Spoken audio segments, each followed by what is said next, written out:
जैसे को तैसा, ट्रंप के संभावित 2025 टैरिफ के खिलाफ भारत समेत 28 देशों का मोर्चा, 25% जवाबी टैरिफ की तैयारी। पृष्ठभूमि: अंतर्राष्ट्रीय व्यापार और कूटनीति के गलियारों में एक बार फिर सरगर्मी तेज हो गई है।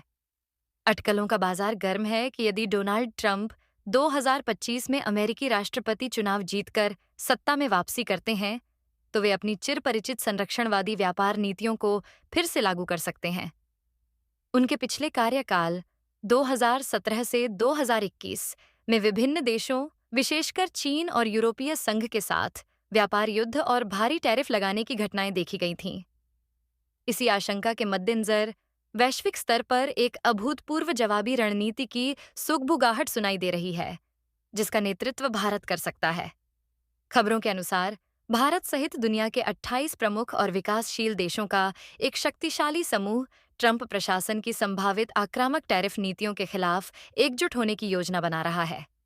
इस समूह का इरादा जैसे को तैसा, टिट फॉर टैट की नीति अपनाते हुए अमेरिका द्वारा लगाए जाने वाले किसी भी नए टैरिफ के जवाब में अमेरिकी वस्तुओं पर समान रूप से संभवतः 25% तक जवाबी टैरिफ लगाना है। ट्रंप की टैरिफ नीति और उसका प्रभाव: डोनाल्ड ट्रंप का मानना रहा है कि अमेरिका कई व्यापार समझौतों में घाटे में रहा है और अन्य देश अमेरिकी बाजार का अनुचित लाभ उठाते हैं। उनके पिछले कार्यकाल में अमेरिका फर्स्ट नीति के तहत स्टील, एल्यूमीनियम और कई अन्य चीनी उत्पादों पर भारी टैरिफ लगाए गए थे। इसका उद्देश्य अमेरिकी उद्योगों को संरक्षण देना और व्यापार घाटे को कम करना था। हालांकि इन कदमों के परिणाम मिश्रित रहे। जहां कुछ घरेलू उद्योगों को अल्पकालिक लाभ मिला, वहीं अमेरिकी उपभोक्ताओं को महंगाई का सामना करना पड़ा, निर्यातकों को जवाबी टैरिफ का नुकसान झेलना पड़ा और वैश्विक आपूर्ति श्रृंखलाएं बाधित हुईं। कई अर्थशास्त्रियों का मानना है कि इन टैरिफ युद्धों से वैश्विक अर्थव्यवस्था को नुकसान पहुंचा। भारत और 27 देशों का संभावित गठबंधन: यदि ट्रंप 2025 में फिर से इसी तरह की नीतियां अपनाते हैं, तो दुनिया इस बार शायद अलग तरीके से प्रतिक्रिया देने को तैयार है। भारत के नेतृत्व में 28 देशों का यह कथित समूह इस बात का संकेत है कि अब देश अकेले प्रतिक्रिया देने के बजाय सामूहिक रूप से अपनी आर्थिक हितों की रक्षा करना चाहते हैं। इस समूह में यूरोपीय संघ के प्रमुख सदस्य, एशिया के महत्वपूर्ण व्यापारिक भागीदार और लैटिन अमेरिका और अफ्रीका के विकासशील देश शामिल हो सकते हैं। इस गठबंधन के बनने के पीछे कई कारण हो सकते हैं। सामूहिक शक्ति: अकेले किसी देश के लिए अमेरिका जैसी विशाल अर्थव्यवस्था के खिलाफ खड़ा होना मुश्किल हो सकता है, लेकिन 28 देशों का समूह मिलकर एक बड़ी आर्थिक शक्ति का प्रतिनिधित्व करेगा, जिसकी अनदेखी करना अमेरिका के लिए कठिन होगा। नुकसान का डर: ये सभी देश अमेरिकी टैरिफ से संभावित नुकसान को लेकर चिंतित हैं।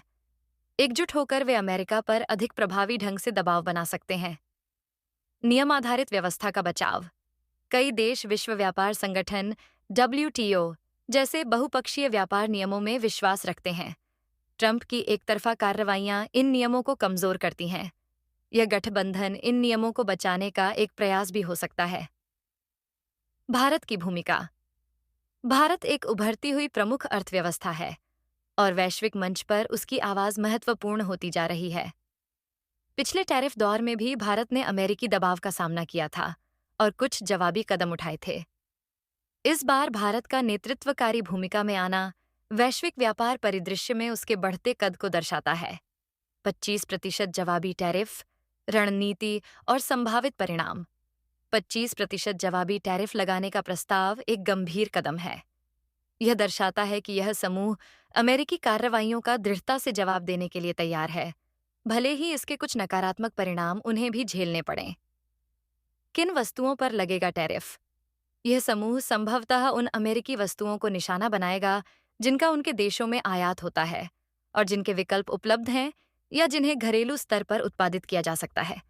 इनमें कृषि उत्पाद जैसे सोयाबीन, मेवे, फल, मशीनरी, ऑटोमोबाइल और कुछ उपभोक्ता वस्तुएं शामिल हो सकती हैं।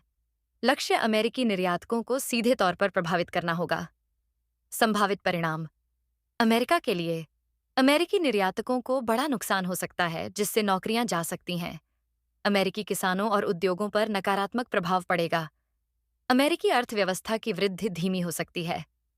गठबंधन देशों के लिए अमेरिकी वस्तुओं की कीमतें बढ़ सकती हैं, जिससे उपभोक्ताओं पर बोझ पड़ सकता है। हालांकि घरेलू उत्पादकों को लाभ मिल सकता है। जवाबी कार्रवाई से व्यापार तनाव और बढ़ सकता है, जिसका असर उनकी अर्थव्यवस्थाओं पर भी पड़ सकता है। वैश्विक अर्थव्यवस्था के लिए एक बड़े पैमाने पर टैरिफ युद्ध छिड़ सकता है, जिससे वैश्विक व्यापार में भारी गिरावट आ सकती है। आपूर्ति श्रृंखलाएं और बाधित होंगी, अनिश्चितता बढ़ेगी और वैश्विक आर्थिक मंदी का खतरा पैदा हो सकता है। डब्ल्यूटीओ जैसी संस्थाएं और कमजोर हो सकती हैं, जैसे को तैसा एक दोधारी तलवार, जैसे को तैसा की रणनीति एक शक्तिशाली संदेश भेजती है कि एक तरफा संरक्षणवाद बर्दाश्त नहीं किया जाएगा। यह अमेरिका को बातचीत की मेज पर लाने और अधिक संतुलित व्यापार नीतियां अपनाने के लिए मजबूर कर सकती है। हालांकि यह एक खतरनाक खेल भी है। जवाबी कार्रवाइयां अक्सर प्रतिजवाबी कार्रवाइयों को जन्म देती हैं, जिससे स्थिति नियंत्रण से बाहर हो सकती है। एक पूर्ण विकसित व्यापार युद्ध में कोई भी विजेता नहीं होता है। सभी पक्षों को आर्थिक नुकसान उठाना पड़ता है और सबसे ज्यादा मार गरीब देशों और आम उपभोक्ताओं पर पड़ती है। भारत के नेतृत्व में 28 देशों द्वारा ट्रंप के संभावित 2025 टैरिफ के खिलाफ 25% जवाबी टैरिफ लगाने की योजना की खबर अभी भले ही प्रारंभिक चरण में हो, लेकिन यह वैश्विक व्यापार के बदलते समीकरणों का एक महत्वपूर्ण संकेतक है। यह दर्शाता है कि दुनिया अब अमेरिकी संरक्षणवाद का मुकाबला करने के लिए अधिक संगठित और दृढ़ दृष्टिकोण अपनाने पर विचार कर रही है। यह कदम जहां एक ओर अमेरिकी नीतियों के खिलाफ एक मजबूत प्रतिरोध खड़ा करने की क्षमता रखता है, वहीं दूसरी ओर यह वैश्विक व्यापार युद्ध के गंभीर खतरे को भी बढ़ाता है।